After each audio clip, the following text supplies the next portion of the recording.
So Dave, welcome. You're coming off a very good and successful 2023.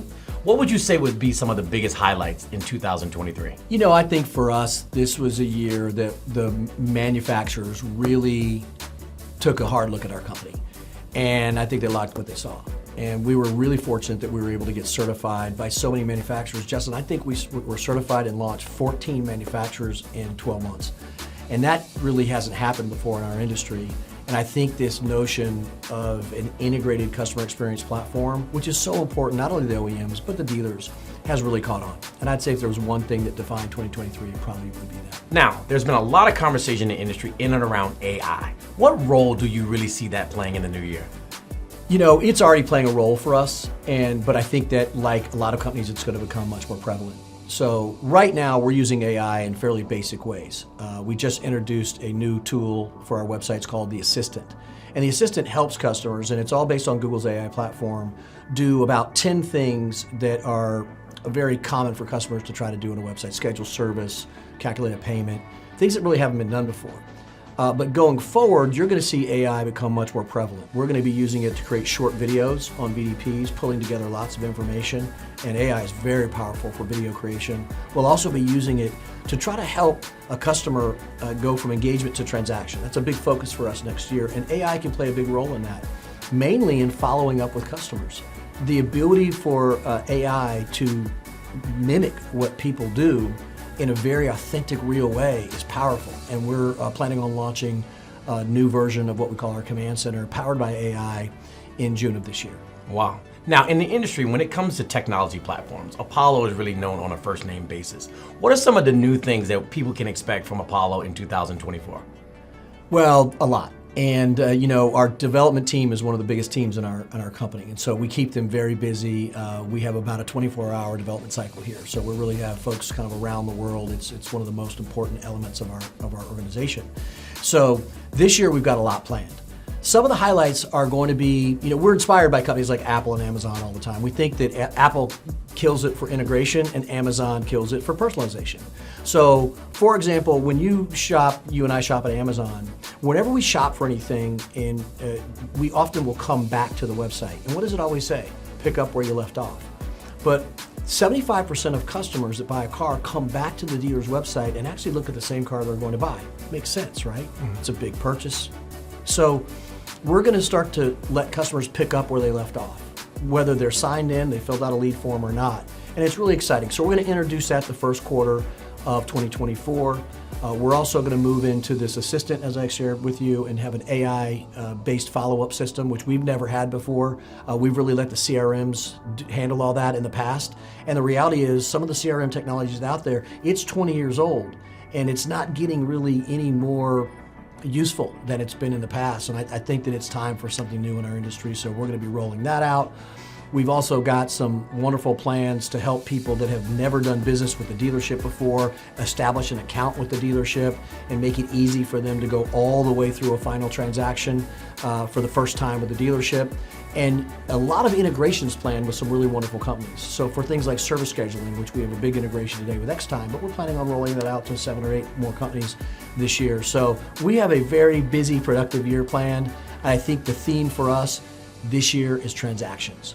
We've done so well, I think, with initial engagement, but we really want to help kind of close the gap and help dealers sell and service more cars, and that's really what it's all about here. Fantastic. Now, as you know, the automotive landscape continues to change. What are some blind spots that dealers may not be aware of, but they should be mindful of? I think one of the biggest blind spots for dealers is compliance. It is when you take a look at most dealerships today, they have so many vendors they're working with. They're out of compliance before they get started. And what I mean by that is they have different offers. It's not going to be compliant longer to have a different offer, 5 different offers on the same car. And they do. Oftentimes they have a company doing digital that has one set of offers. Email, equity mining, websites, digital retailing. Digital retailing almost always is different than what's in front of digital retailing. That won't be compliant. Not only is it not a good customer experience, it's just not going to be compliant going forward. So we use technology like OfferLogix to make sure that everything is compliant and legal across our entire platform. I think that is the biggest blind spot dealers have because they use so many vendors that they're not really able to control the customer's experience. And it's one thing to have a bad experience. It's another thing to have an experience that's bad and not compliant. And I think that with this new FTC Act coming out, cars, we're going to see dealers have to react to that. And you're already seeing some of the major public groups take actions that I think are going to be positive for our industry, and we're right in the middle of that. Awesome. So with all this massive growth and all this massive success, is there a message that you would send to some of your new clients that have just come on board here in the past year?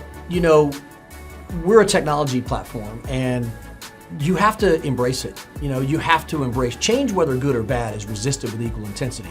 So you have to know that some of the people have been using the same technology platforms for 10 years. That, you know, they have to embrace that these things aren't integrated for the customer. You know, we're all using different platforms. I mean, it wasn't so long ago that I had to figure out how all of my Apple products would work together. And that was a little different for me because I had tons of different tools and things that I used personally. And now that I have all of my products are Apple, it just works together better. But it took me a little while to get used to that. It was a new operating system for me because I had a bunch of different tools and things that I use. So I think that I would say stick with it. Some of the leading dealers in the country are already using it. We're very fortunate to have, for example, Paragon Honda comes to mind. And I think they're the #1 now Honda dealer in the world for both new and certified pre-owned, which hasn't been done in 22 years. And they have, over time, adopted. They had many platforms, and today they essentially have one. So listen, it has always been a pleasure to work with you and to experience the growth that we're seeing here collectively as an organization. This week, we just so happen to have all of our field staff in. What is your approach to what is the right way to handle dealers as it pertains to your company and how we're going to handle dealers in the future? This is really a good debatable topic because you either believe that you need people to be inside dealerships working with them or you don't. What's in fashion since COVID is not to have anybody go to dealerships. We know it's more expensive.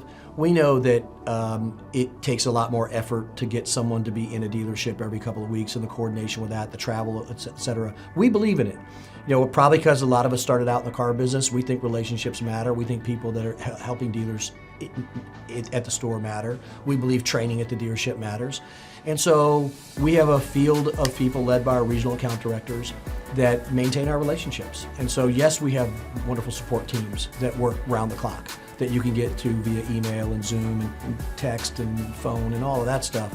But there's nothing quite like someone sitting down at your desk with your people in your training room saying, how can we help you sell more cars? Let's get our fingers on the keyboards, let's pick up the phones together, let's work through some of the problems that we're having there. We think that's vitally important, so we're going to stick with it. I think it served us well. Our retention rate's high as it's ever been, and most of our competitors have abandoned that. And I think that's a mistake. We'll see. Now, with our continued growth, we also had a high level of demand for new hires and new talent coming into the fold. Is there any specific message that you would send to someone who may be considering doing something different in the automotive landscape? I'd love for you to take a look at Team Velocity. We have been, a lot of leaders from this company have come from some of the other companies. They're out in space. They like what we're doing. Like in life, take a look. We've got positions open in almost every facet of the company. I think we have 150 dealers at this moment in our queue to install. So imagine how many openings we have inside the organization just to fulfill that. Our growth rate this year is planning on being around 100%, and we're already a fairly sizable company with 400 employees. So we are in a massive growth mode right now. We need great people. Let's take a look at the company, give it a shot. Is it for everybody? No, but if hard work is something that you are okay with and you have passion for this industry, this is not a place to come if you're looking for a job and you like car dealers and you think that they have a lot of money and you can make a lot of money. This is probably not a good place for you. If deep down inside, this is an industry that you care about, that you want to be part of, and you're looking to grow, I think give us a shot and see if there's a fit for you here. We have a lot of different positions, and a lot of people move, and we just don't own Team Velocity. We happen to own 7 or 8 wonderful companies, and if there's not a place for you in Team Velocity, there very well could be in one of the other companies. So give us a shot. Well, listen, man, your passion has always been infectious. I have always enjoyed working with you. Sincerely, thank you for your leadership as well as your vision. And you don't seem like you have any signs of slowing down. Is that really the case? I think like a lot of people, passion drives them, fuels them. It gets you up every day. And I absolutely love what we're doing. And I probably like who we're doing it with more than ever. I've been in this business for longer than most. And I don't think if we named the company Team Velocity for a reason. I've had the pleasure of recruiting most of the senior leadership of the team, and not only are they wonderful people, but many of them are dear friends of mine.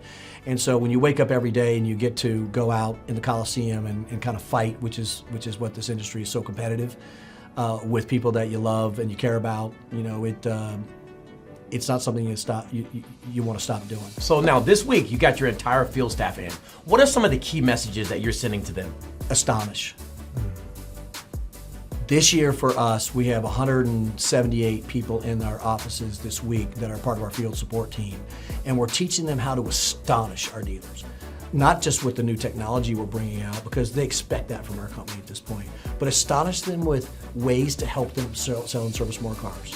And astonish them in the way that we care for them and we take care of them and we treat them. And many people have a retail background that used to be in the retail business, so they are empathetic to how difficult it is to get up, the hours that people have to work, the ecosystem that this retail landscape, is all about. So we want to astonish our clients this year in many ways, and not just with technology, but how we serve and help them in their day-to-day business. We've got the products. We're priced right. The OEMs are putting us on as fast as we can get certified. And so it's time for us to astonish our clients, both OEMs and dealers. And that's what it's all about.